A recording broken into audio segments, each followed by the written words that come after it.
discuss about helping verb. What is helping verb? Okay, helping verbs means होता है कि किसी शब्द को मिला मिला करके जब सेंटेंस बनता है तो without helping verb we can not form any sentence. Like suppose यदि मैंने दिस बॉय, ये लड़का लिख दिया है ना, लेकिन मैं बोलना चाहती हूँ आई वॉन्ट टू से कि ये एक लड़का है, तो हमको इसको लगाने के लिए दिस इज अ बॉय, तब ये एक बोलना चाहिए कि मीनिंगफुल सेंटेंस होगा, है ना. मीनिंगफुल सेंटेंस बनाने के लिए आपको हेल्पिंग वर्ब की जरूरत पड़ती है. You need it.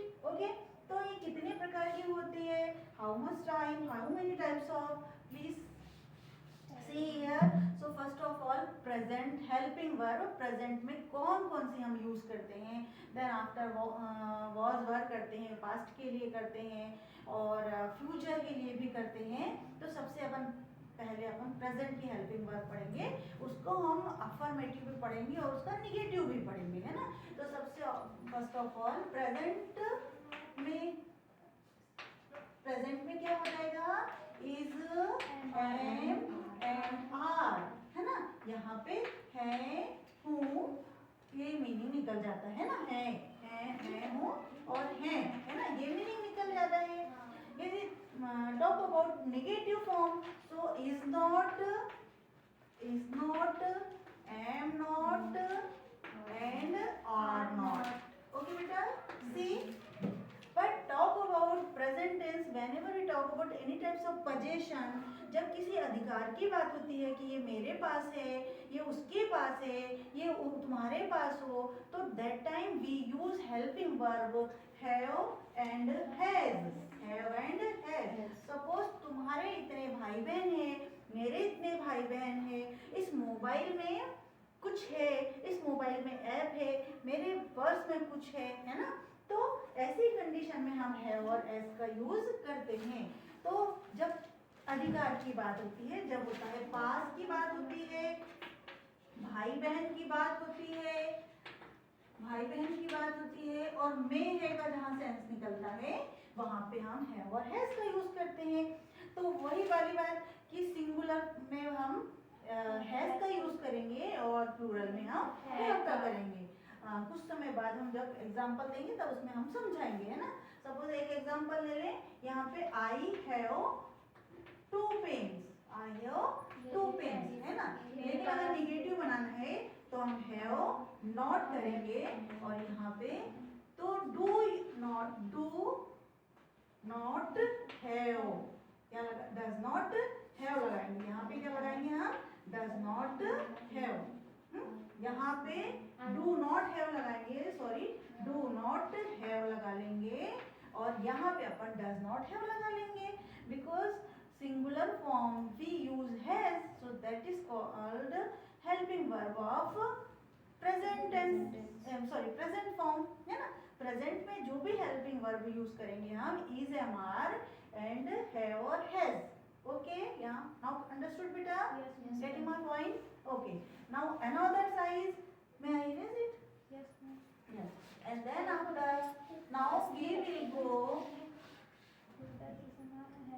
about past. Past means what work we have done, like this.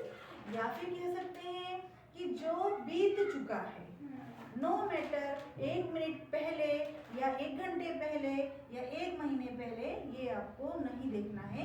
बस ये देखना है कि समय हमारा बीत गया है तो वो पास्ट में चला जाएगा, है ना. पास्ट फॉर्म में चला जाएगा. जहाँ आपने बताया था कि पास्ट के सेकंड फॉर्म यूज करना है किसी भी वर्ब की, तो पास्ट की वर्ब भी होगी, हेल्पिंग वर्ब भी होंगी. वो सामान्य वर्ब थी, लेकिन यहाँ पे हम हेल्पिंग वर्ब की बात कर रहे हैं. तो पास्ट के लिए was और were का यूज करते हैं. जहाँ whenever we talk about singular form of any types of subject, like suppose I, he, she, it, any name, so we use here was. But when we use you, they, we, other person, like ज़्यादा से ज़्यादा person, so we use were. Okay, was, were, these are helping verb of past, है ना. Past की helping verb है.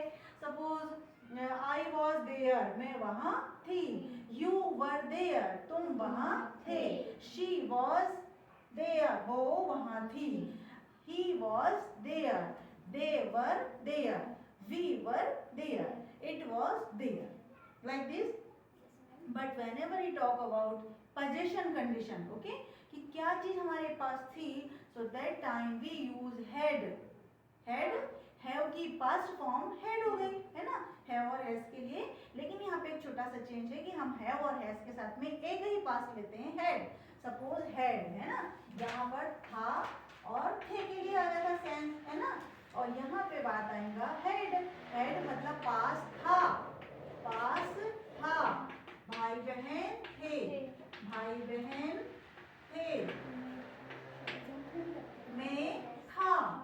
It had water, इसमें पानी था. बट राइट नाउ नॉट, पर अभी नहीं, ऐसा बोलते हैं ना अपन, तब अपन ये होता है. ऐसे ही अगर हम आगे की चलने की बात करते हैं तो फ्यूचर में भी तो ऐसे किसी चीज की आएगी ना, पोजीशन की कंडीशन आएगी कि फ्यूचर में भी उसकी स्टेट बतानी पड़ेगी, फ्यूचर में उसकी कंडीशन और पोजीशन बतानी पड़ेगी ना. तो वो वहाँ होगा, वो वहाँ होगी, हाँ वो वहाँ होगी, वो सामान वहाँ पर होगा. वहाँ पे हम कोई एक्शन तो नहीं कर रहे हैं, तो वहाँ पे भी हेल्पिंग वर्ब का यूज होता है. उसको हम पास्ट की ना करके क्या करेंगे, हम फ्यूचर की करेंगे, क्योंकि वो बात कहाँ पे हो रही है, फ्यूचर में हो रही है. ठीक है, तो फ्यूचर की होती है विल और will be. Okay, will be.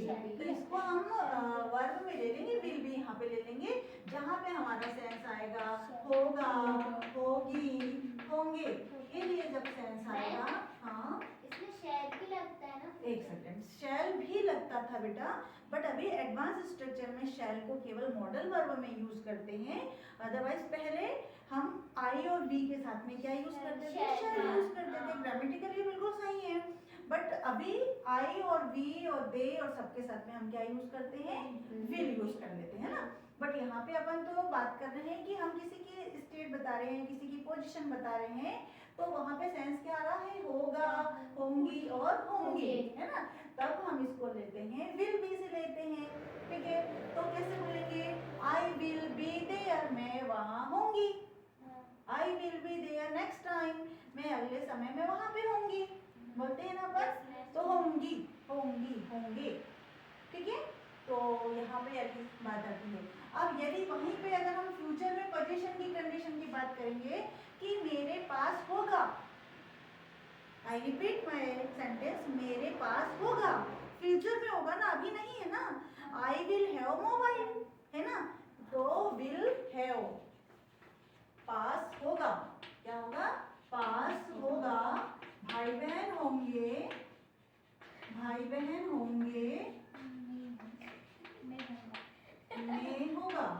में होगा.